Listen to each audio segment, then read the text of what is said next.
अर्जुन गुप्ता जी, जम्मू से। महाराज जी, आपके चरणों में कोटि कोटि प्रणाम। महाराज जी, मैं पिछले 5 महीनों से यूट्यूब के माध्यम से आपका सत्संग सुन रहा हूँ। मैं बहुत प्रभावित हुआ हूँ। निरंतर राधा नाम चलाने का भी प्रयास कर रहा हूँ, मगर मन अशांत है। पूरा दिन मन में अध्यात्म और सांसारिक सुख सुविधाओं की लड़ाई चलती रहती बिल्कुल, है। ये लड़ाई चलने दो। युद्ध के बाद ही राज सिंहासन मिलता है। ये चलना ही चाहिए। ठीक चल रहे हो इसलिए चल रहा है ये। अगर गलत चलते होते तो बैलेंस बन जाता। ठीक चलने की चेष्टा करो इसलिए युद्ध चल रहा है। परास्त मत होना, लड़ते रहना। वो नष्ट हो जाएंगे क्योंकि वो आगमा पाइनो अनित्यास, वो आने जाने वाले नाशवान वृत्तियां हैं। और ये नाम सत्य सच्चिदानंदमय है। मन शांत इसलिए कि कोई भी मरना नहीं चाहता। मन मार्या, तन बस में कीना, हुआ भरम सब दूर। बाहर से कुछ दिखत नाई, अंदर चमके नूर। आपो त्याग जगत में बैठे नहीं किसी से काम, उनमें तो कुछ अंतर नाई, संत का हो चाहे राम। तो मन मरना बहुत कठिन होता। मन मरना का मतलब होता है निर्विषय होना। अब वो उसी में जीवित रहा है अभी तक।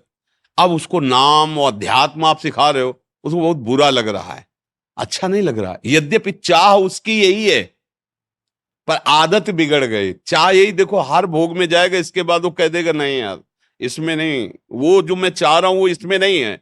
बार बार वो बदलने की चेष्टा करता है, अर्थात वो कुछ ऐसा चाहता है जो यहां नहीं है। वो है भगवदानंद, पर उसको अभी तक विषयानंद की चाट लग गई है। तो भगवदानंद की बात सुनते ही वो घबरा जाता है। इसीलिए अशांति पैदा करता है, घबराहट पैदा करता है, क्योंकि वो चाहता है कि तुम भजन बंद कर दो। लेकिन चुपचाप चलते रहिए, एक दिन यही मन भजन को पकड़ लेगा और तुम चाहोगे भी तो नहीं छोड़ेगा। जैसे आप चाह रहे हो ना विषय छूट जाए, नहीं छूट रहा ना, ऐसे एक दिन ये भजन पकड़ लेगा। जैसे कैसे पकड़ता है, जैसे आप अभी मानो पूरे भजनानंदी नहीं हो, लेकिन आपने 20 मिनट भजन का नियम ले लिया है, और आप सुबह नहा धो के 20 मिनट भजन में बैठे हो, उसी समय घर परिवार के लोग आपसे बात करें कोई काम, तो आपका मन ही आपको महसूस कराए। यार 20 मिनट तो हम प्रभु को देते, फिर भी उसमें आके तुम 20 मिनट बाद मिलना, ये मन राजी हो गया 20 मिनट। अब उसको अच्छा नहीं लग रहा 20 मिनट किसी से बात करना। कि देखो ऐसे हम धीरे धीरे 24 घंटे उसको भगवान में राजी कर ले, तो मन को आप फिर सिखाएंगे कि भजन छोड़ दो, तो नहीं छोड़ पाएगा। एक बार इसको धीरे से लगाना है। अभी नया नया भगवत मार्ग में आ रहा है, पुराना विषयों में रहा है, इसलिए थोड़ी देर लड़ाई चलेगी। और जितना आपका प्रबल भजन है उतना ही आप जल्दी जीत जाओगे। आचरण आचरण सही, भोजन सही, वार्ता सही, मन वाणी से निष्पाप होते हुए भजन, तो पूर्व पाप नष्ट हुआ, मन प्रसन्न हो गया, मन शांत हो गया। भला भजन से मन कहाँ शांत होता है?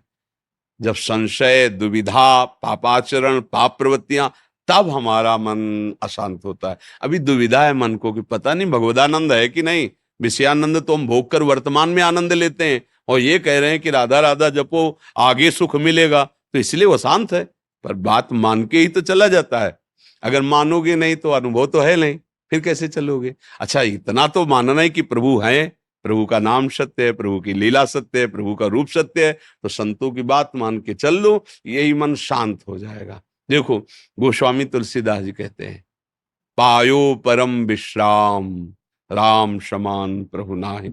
आज परम विश्राम मिल गया, अर्थात मन निश्चल हो गया, भगवदानंद में मगन हो गया। तो घबराओ नहीं, चलो। सबको जलना होता है।